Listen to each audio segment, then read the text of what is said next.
Hello, it's Galen here from GalenWood Television, home of the strange and bizarre.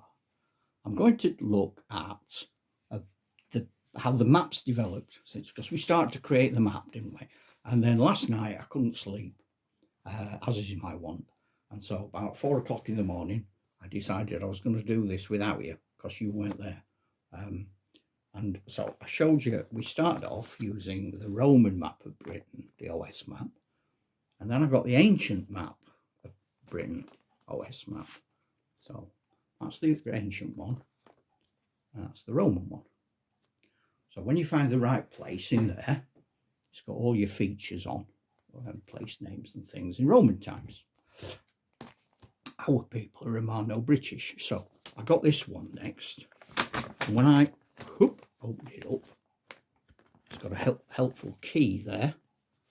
Now we're looking at the Roman period, really, or very early medieval. So I know what my symbols are going to be.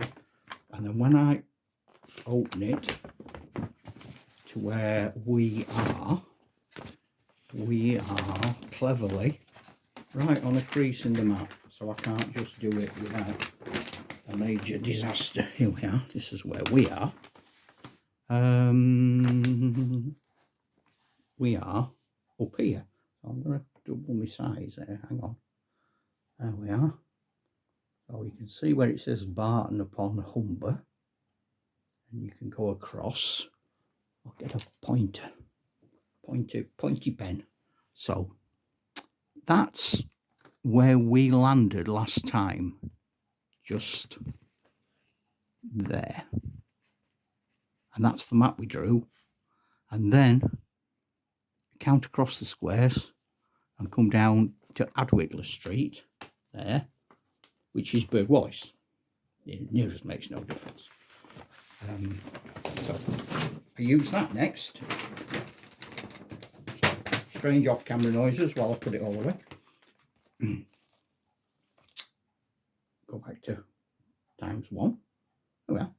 So I thought last night I would do my territory, Bors's territory around Burg Wallace.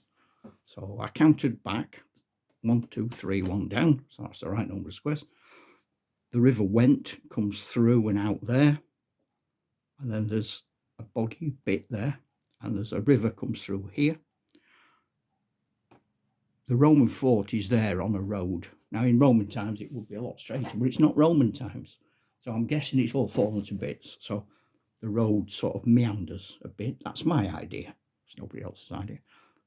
Bors Hall is built on the Roman fort at sort of Adwickler Street, that part of Doncaster. Because Bors is a Christian, I've given him a church, which I've called St Hilda's, because that's the church I went to as a kid, primary school. And then he's got, on the OS maps, there's a little village there, little village there, little village there. And I've given all the villages a value of 2 because they've got lots of farmland around. Bors Hall will have a value of 5 because it will be classed as a camp. And I'll talk about that sometime, but we've got almost like a doomsday book, a whole roll of things. And the other thing I will do at some point, I'll give it all grid references. And then in an exercise book, I'll make almost like my own doomsday book, so I can write down what things are worth without having to constantly add them up. I put swamp on wherever I thought it should be swampy. There are tracks here. This is the old Roman road, but I wanted to join all the villages with tracks. There might just be cattle tracks. And because this is a major ford there, I put 2 little lines on it. I paid money out of my pot to buy myself a camp, and same there in the swamp, because again, that's an easy route into my territory, which I don't want to be unprotected.